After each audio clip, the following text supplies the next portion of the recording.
let's also talk about some of the other things that you write about that are not really specific to the IRS, including a sequence of events that happens in Wisconsin and Milwaukee County, but that very dramatic description you've got. But tell us what happened there. Yeah, so this is another tactic. I mean, again, one, sicking federal employees on people. Another one, liberal prosecutors who abuse their positions. So what you have up in Wisconsin, and I think this is the most scary part of this book. You have up in Wisconsin is about 30 conservative groups who defended those government reforms, those very controversial government reforms that Governor Scott Walker put in Wisconsin. As this is going on, a little bit after this happens, all 30 of those groups end up getting subpoenas. And it turns out that they are under a secret investigation into supposed campaign finance allegations. Now, again, to put this in context, 97% of looks at campaign finance allegations are civil.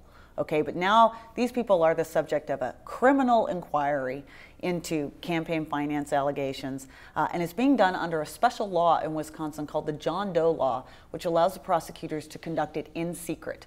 So these people have their financial records taken, their emails tracked, all of their interactions watched, their phones are looked at. There are pre-dawn raids at their houses, okay? The cops show up in the morning to drag stuff out of their house. And by the way, one of the worst stories in here, one of the targets of this entire probe, he and his wife were off on a charitable fundraising trip. Their teenage son is home alone. The police come in the early morning dark. They put him in a room.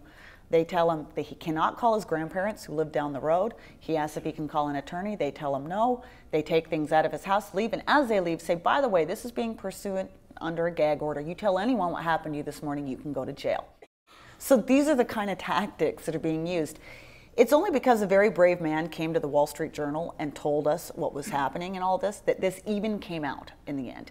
A lawsuit ended up getting filed, went all the way up to the state Supreme Court. The state Supreme Court had to shut this probe down, and in doing so, and I'm paraphrasing a bit here, but one of the sentences in their ruling was, the prosecutors in this case had invented theories of law in order to go after citizens who were wholly innocent of wrongdoing.